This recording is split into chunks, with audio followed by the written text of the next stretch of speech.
gente vai falar hoje. Então, vamos lá.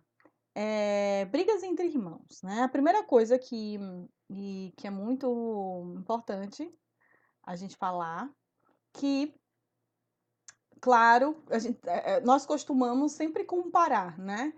E é inevitável quando uma mãe e um pai falam assim: ai, meus filhos brigam, mas os filhos do vizinho parecem ser tão unidos, são tão unidos, vivem numa paz, né? A paz reina na casa deles. E quando os pais começam com essa comparação, muitas vezes entre primos, né? Às vezes são crianças que são primas, ou os vizinhos, ou dos coleguinhas que têm irmãos. Sempre eu gosto de perguntar o seguinte: só um minuto. Ah, tá. Meu marido entrou aqui, eu não entendi nada. Então, voltando, eu sempre gosto de perguntar aqui o seguinte: como é que você tem certeza, né, que na casa do vizinho ou na casa dos primos, enfim, as crianças que estão ali, os irmãos estão sempre 100% unidos, 100% a harmonia reina naquela casa. A gente nunca tem certeza disso. Primeiro porque é natural os conflitos acontecerem, independente de que sejam irmãos. Os conflitos podem acontecer numa relação de casal, os conflitos podem acontecer numa relação entre pai e filhos. Então, os conflitos surgem, né? Da mesma forma que muita gente fala assim: ai, não, um casal que nunca briga, isso não existe. Realmente, um casal, né, que convive, pessoas que convivem, elas vão ter discordâncias. Claro que não pode ser que esse casal não chegue ao ponto, de desrespeito um com o outro, mas pontos de discordâncias, pontos que às vezes inflamam um pouquinho, isso é normal e faz parte das nossas relações, né? A gente às vezes ter alguns momentos de conflito. Então, por que não dizer que com as crianças também é a mesma coisa, né? Então acontece a mesma coisa, os conflitos surgem. Porém, em algumas famílias, pode ser que realmente esses conflitos aconteçam com mais frequência do que em outras, e isso é normal também. Eu já peguei, em muitos, né, eu já tive contato com não sei nem como contar, com quantas famílias eu já tive contato, quantos formatos familiares e quantas crianças eu já atendi. Mas o que eu observo dentro da minha prática, né, do contato com várias famílias e várias configurações familiares, é que, sim, é fato que tem alguns arranjos, né, familiares de irmãos, assim, relações de irmãos que são muito mais pacíficas que outras. Mas isso não é regra, certo? E mesmo aquelas relações mais pacíficas entre irmãos, também surgem alguns conflitos, existem algumas briguinhas, mesmo que não sejam briguinhas tão frequentes, mas vai existir. Então é isso que eu vejo. Pode sim ter alguns irmãos que têm eles têm uma sintonia maior e conseguem se relacionar melhor e, consequentemente, os conflitos são reduzidos, e outros irmãos que não, que brigam com mais frequência. Isso também tem a ver com o temperamento dessa criança. Às vezes é uma criança que ela é mais dominante e outra criança ela é muito mais flexível, mais pacífica, e de alguma forma essa relação se encaixa um pouco mais e diminui os conflitos. Agora, às vezes, você pode pegar duas crianças com temperamentos mais de liderança, de embate, então provavelmente também vai gerar muito mais conflito e vai gerar muito mais brigas, né? Então, acho que é o primeiro ponto que nós precisamos repensar para não ficar caindo nesse julgamento de comparação de que sempre o vizinho, os filhos do vizinho nunca brigam, são sempre harmoniosos, são sempre unidos, e que às vezes não é bem assim, certo?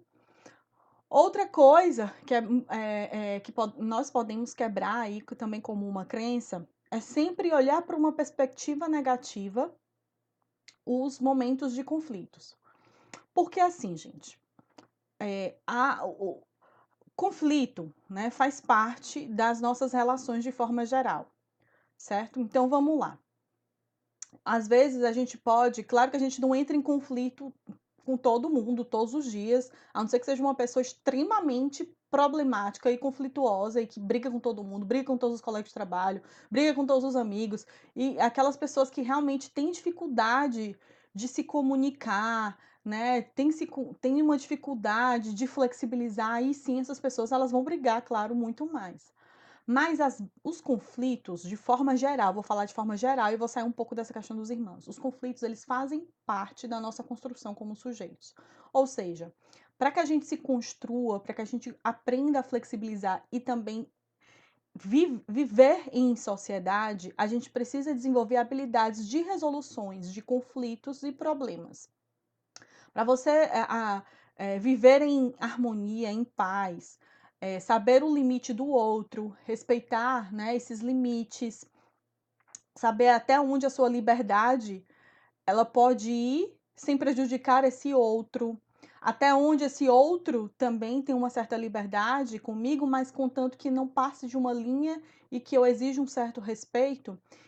Nesses momentos vão existir conflitos e é natural. Então, os conflitos, eles fazem parte da nossa construção como seres humanos, sujeitos, e faz parte também da nossa construção como sociedade. Nós só evoluímos, né? A gente já conseguiu muita coisa de forma social. A gente já conseguiu muita coisa. E tudo que foi conseguido foi através de argumentos, de se posicionar, de ir atrás, né? Às vezes de conflitos mesmo. Mas existem formas da gente conseguir estabelecer esses limites, se posicionar sem necessariamente utilizar recursos como violência, né? Uma comunicação violenta ou agressividade corporal, né? É uma expressar através do corpo a sua insatisfação. E aí que entra a grande habilidade que nós adultos ensinamos para as crianças, principalmente em contextos de conflitos. Nesses momentos aí entra a questão da infância, que é onde eu quero trazer para vocês. Já falei que é uma habilidade importante para nós como seres humanos, sujeitos, porque a gente vai se deparar com conflitos, com problemas ao longo da nossa vida, e a gente vai precisar lidar com aqueles conflitos.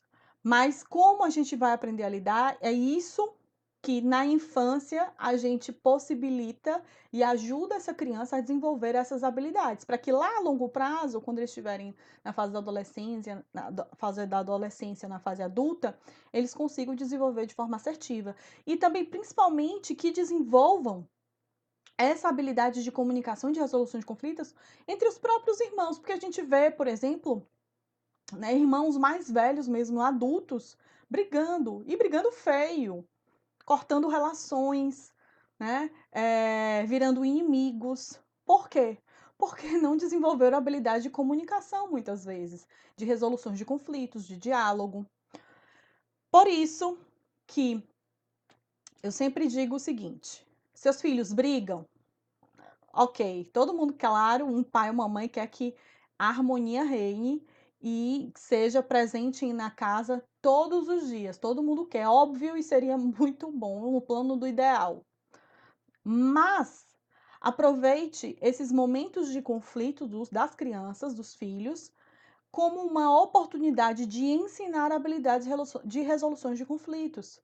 Ou seja, quando seus filhos brigam, é uma excelente oportunidade de você treinar essas habilidades para que, quando eles estiverem mais velhos, tanto eles consigam se acertar como irmãos, como também eles consigam se acertar com outras pessoas em um momento de conflito. É simples. Tudo que a criança vivencia dentro de casa ou fora dela, dentro dessas experiências relacionais, vivenciais, ou qualquer experiência com a natureza, com o ambiente, todas as experiências, elas propiciam algum aprendizado.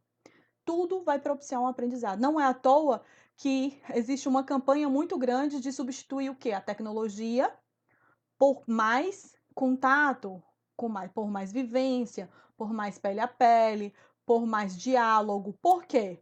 Porque através dessas relações, nas nossas relações interpessoais, é que nós desenvolvemos, por essas relações, é que nós desenvolvemos essas habilidades de vida que a gente vai carregar ao longo da vida. ok? Então, os filhos brigam, opa, pronto, ótima oportunidade agora de eu ensinar habilidade para que eles consigam resolver os próprios conflitos daqui em diante. E como é que a gente ensina essas habilidades? Como é que a gente pode ensinar? Primeiro ponto, a gente nunca vai conseguir, nós nunca vamos conseguir ensinar habilidades tendo uma posição de juiz ou juíza. Por quê? Porque qualquer ser humano, quando se sente numa posição injustiçado, ou humilhado, ou numa posição desfavorecida de uma certa forma, ela não vai estar tão aberta a aprender aquelas habilidades. Deixa eu tentar trazer um exemplo de forma mais clara para que vocês consigam compreender o que eu estou falando. Vamos supor, né, que os filhos de vocês têm filhos, não vou nem citar idades, mas 2 filhos, e esses filhos, em algum determinado momento, eles entram em conflito, eles começam a brigar. O que normalmente os pais fazem, eles já entram na briga querendo ver quem é que está certo, quem é que está errado. Às vezes até esses pais já viram o que aconteceu e aconteceu realmente algo bem injusto, ou alguma criança agrediu a outra, um filho agrediu o outro. Nesse momento, os pais normalmente, eles na hora envolvidos emocionalmente com aquele conflito, né, veem que foi injustiçado um dos filhos, eles se colocam numa posição meio de juiz, sabe? Aquela é uma posição de eu preciso agora proteger um e dar uma lição no outro. Só que nesses momentos, só que quando isso acontece é um momento muito delicado. Por quê? E eu sei que é difícil também, nós adultos, né, você como mãe e pai também se colocar numa posição mais imparcial, porque de uma certa forma, quando você vê que tem algo que não está certo, você quer e deve se posicionar, e não tem problema você se posicionar. Mas antes de qualquer momento antes de você conduzir e orientar o que é certo, é preciso, naquele momento, apaziguar o que é preciso apaziguar. Então, se os seus filhos, um dos seus filhos, vamos supor que eu trouxe aquele exemplo dos filhos brigando, eles acabam, no momento de briga, estão disputando por algum brinquedo e aí um bate no outro. Nesse momento, se você viu o que aconteceu, você pode chegar, inclusive, perguntando o que aconteceu. E você também pode chegar tanto perguntando: "O que foi que aconteceu aqui? Deixa eu ver se eu entendi direito. Eu estava vendo que isso aconteceu. Vocês podem me explicar o que está acontecendo?". Quando você dá a oportunidade dos 2, independente de um certo ou errado, também se explicarem, né, nesse momento, você faz com que os 2 também se escutem. Primeiro ponto. Segundo, existindo uma disputa e um conflito, a gente sempre tem que focar na resolução do problema. Se nós estamos ensinando habilidades de vida, quando existe um conflito, tá? Nós precisamos focar em quê? Em como ensinar que essa criança resolva aquele conflito, mas de forma positiva. Então, se uma criança agrediu a outra, claro que você vai deixar claro que, é óbvio que você vai deixar claro que aquela forma de resolver conflito não é uma forma de se resolver, não é uma forma assertiva, uma forma legal de se resolver, porque existe uma regra entre vocês, como família, de que a gente não bate no outro. A gente não bate na mãe, a gente não bate no pai, a gente não bate no irmão e ninguém se bate para resolver conflito. Sim, você pode falar e relembrar uma regra que é básica dentro do contexto da família de vocês.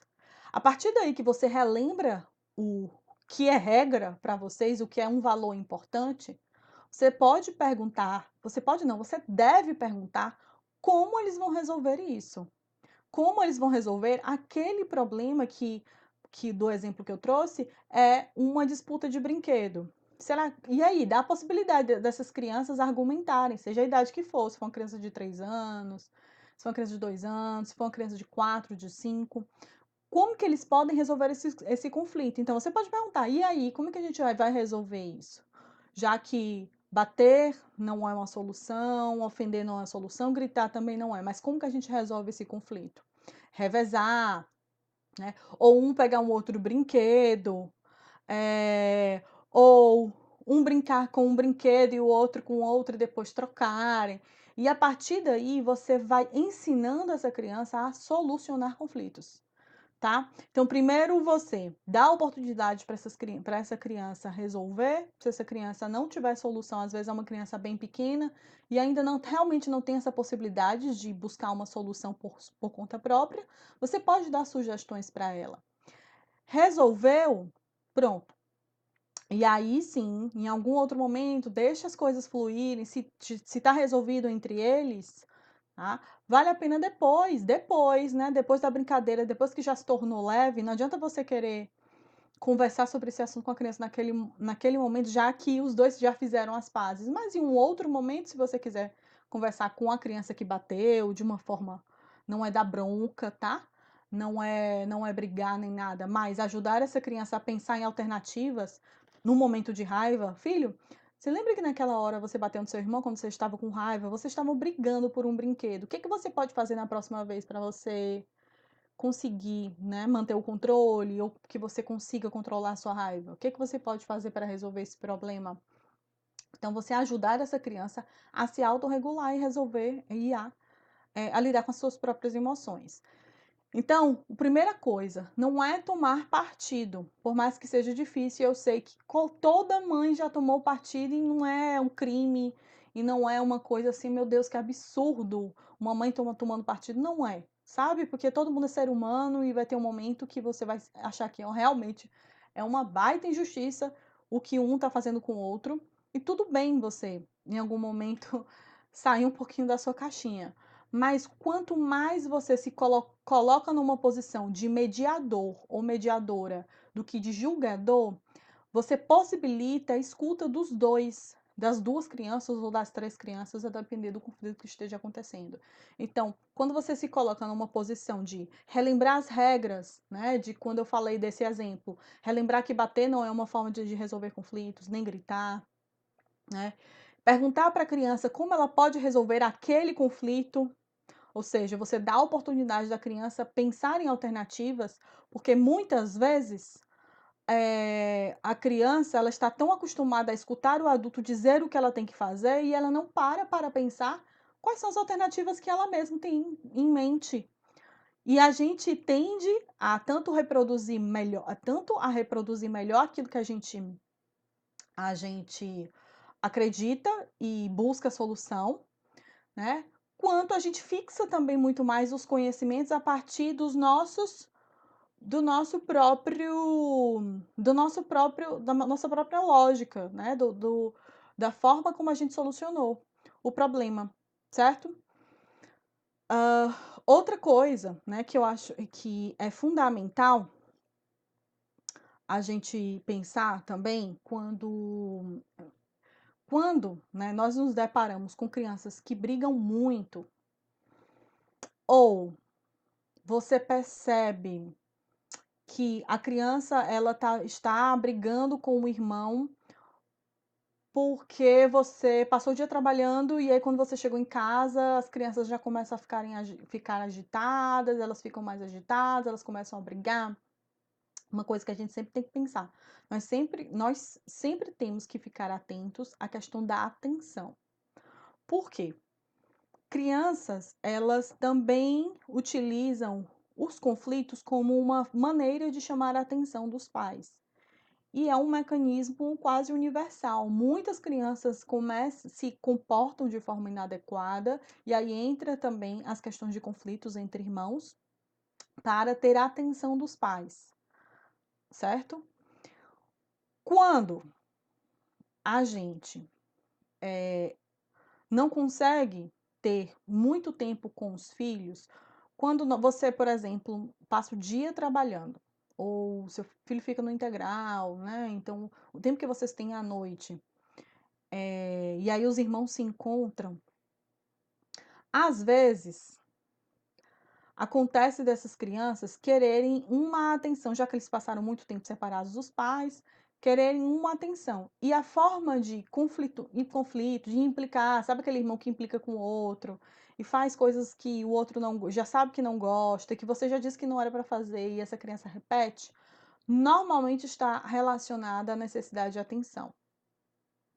E aí, Carol, né, ignora, e a gente faz o quê? Bom, na disciplina positiva, eu vou falar assim, embasamento da disciplina positiva, né? Ah, na disciplina positiva, normalmente, o que eles direcionam é ignorar e deixar que as crianças se resolvam, certo? E é que elas mesmo se resolvam e vão ali se resolver, certo? Só que, na prática, assim, não que na disciplina positiva não seja na prática, também é. Mas às vezes tem crianças que elas passam um pouco do ponto. E assim, entra aí muitas vezes uma agressão, né? A criança, às vezes é uma criança maior e uma criança muito menor, e essa criança muito menor ainda não tem habilidades ainda desenvolvidas de lidar mesmo com esses conflitos. Então eu costumo dizer assim, que assim, a gente precisa saber, e aí vai só de vocês, porque eu não conheço os filhos de vocês, só vocês que vão saber até onde a gente pode deixar que essas crianças resolvam os conflitos. Até um certo ponto é super saudável e eu super sugiro que você deixe seus filhos por si só resolverem. E fique ali observando. Não vá logo ali resolver por eles ou tomar algum partido, nem nada. Eu acho que é super saudável você também deixar que a criança ela consiga resolver ali o conflito com o irmão. Mas quando você sentir que já está começando a inflamar o ponto, né? Ou já chegou ao ponto de agressão, ofensa, e que começa a inflamar demais, aí eu acho que é muito importante um adulto ir lá ir até os filhos e intervir dessa maneira que eu falei anteriormente, de forma mais imparcial, de forma mais pacífica, tentando mediar e ensinar habilidades de resolução de conflitos. Sempre perguntando o que está acontecendo, ou você dizendo o que foi que você viu, se você realmente viu alguma coisa, como pode resolver aquele conflito, como que a gente pode resolver, certo? Então, eu costumo dizer assim, que a gente sempre tem que conhecer, conhece a cria, conhece os filhos, conhece, aí a partir daí você vai vendo qual o limite, se eles se resolvem, deixa eles se resolverem um pouquinho, deixa eles, exatamente, a Bá tá falando, supervisionando, vendo até como que eles vão se desenrolando, e eu acho importante você deixar. E aí depois, se realmente o negócio pegar fogo, aí você realmente precisa entrar para que não, né, não piore, não, enfim, alguém machuque alguém e possa acontecer alguma coisa pior, tá? Mas eu acho que é muito importante a gente ir por esse caminho do meio termo, certo? Peraí, deixa eu só voltar aqui, tinha uma outra coisa que eu queria falar para vocês. É...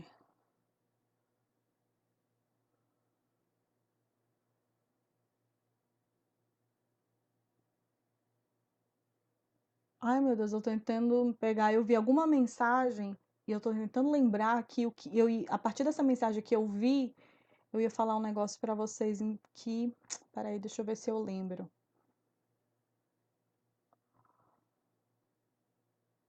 Ah, lembrei. Pronto. Não dizem, né, que para você lembrar o que você tem que falar, você tem que voltar? Se você perdeu alguma coisa, você tem que voltar o que você estava fazendo. Eu sempre faço isso e funciona, realmente.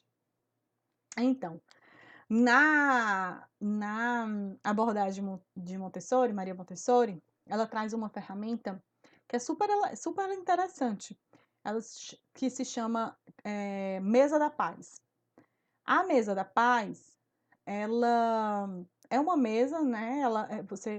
Ela traz até alguns exemplos que você pode montar em escola também. E você pode fazer isso na sua própria, alguma mesinha na sua casa, aquelas mesinhas de criança.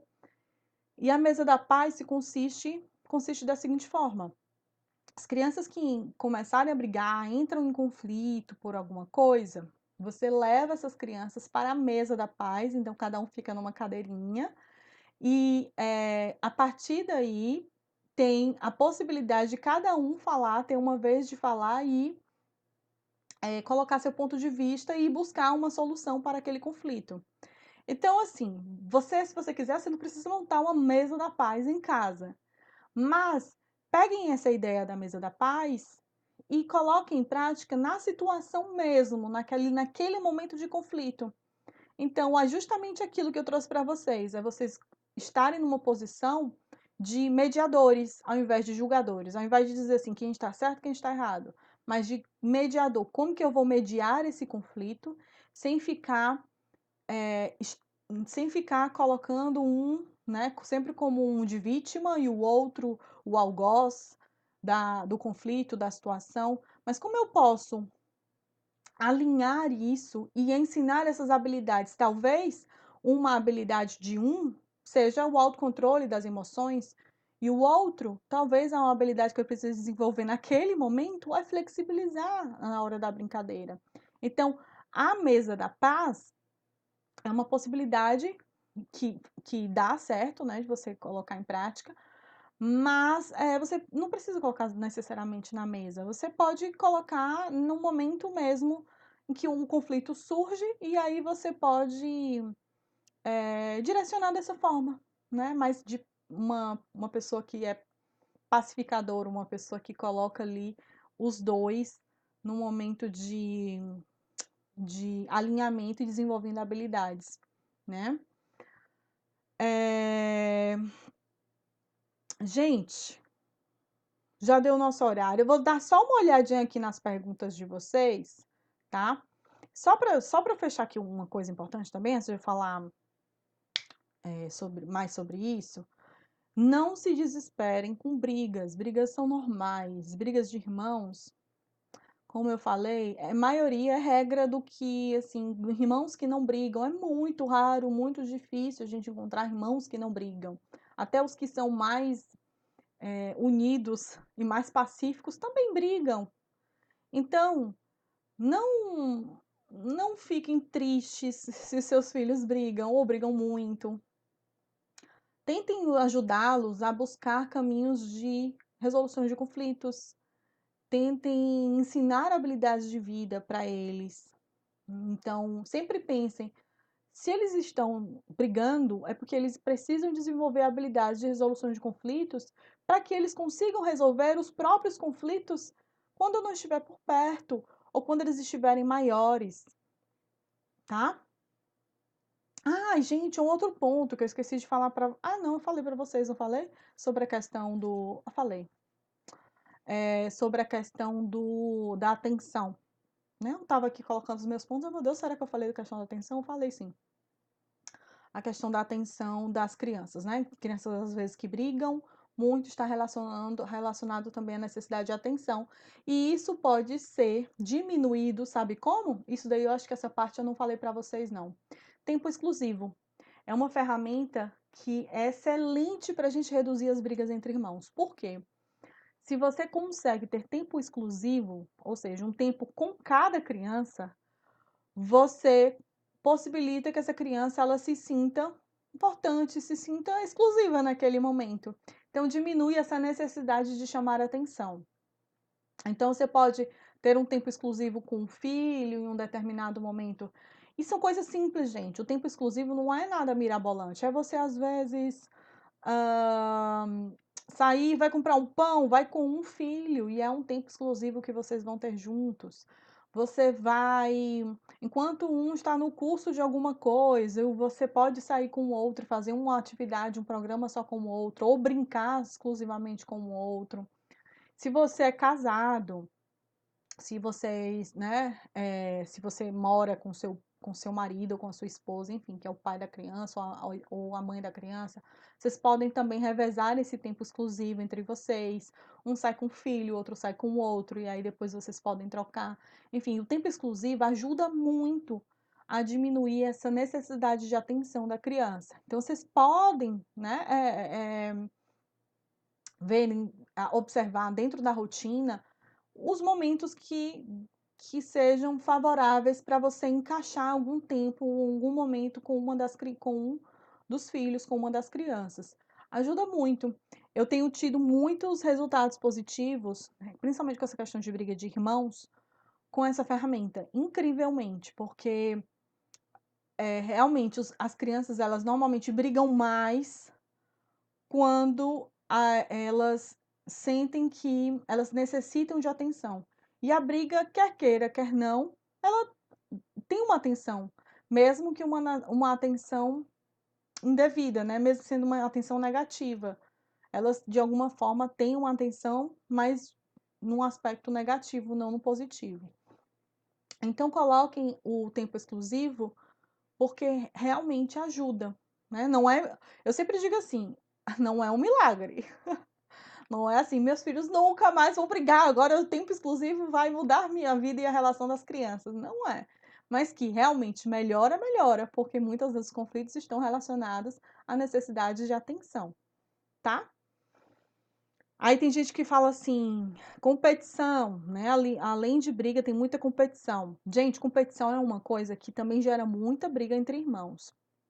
Quando os irmãos são muito competitivos, eu gosto muito, sabe, de dizer o quê, gente? Peguem, apertem no freio em casa quando entram naquelas brincadeiras. Quem chega primeiro? Quem que vai chegar primeiro? Quem que vai comer primeiro?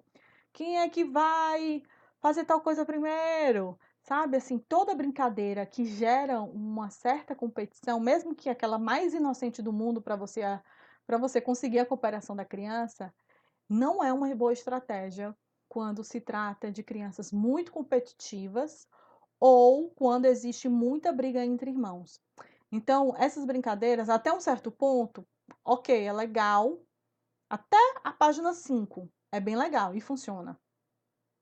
Mas a partir do momento que começa assim, quem come mais? Quem come primeiro? Quem não sei o quê? Quem não sei o quê? Ao invés de ser, ao invés de, eu digo assim, é uma faca de dois gumes. Ajuda na cooperação, porque aí, ai, vamos ver quem come mais. Aí todo mundo fica, né, querendo comer e ver quem é que ganha. Mas ao mesmo tempo isso acirra mais esses conflitos, né? Essa coisa da competição. Então, revejam.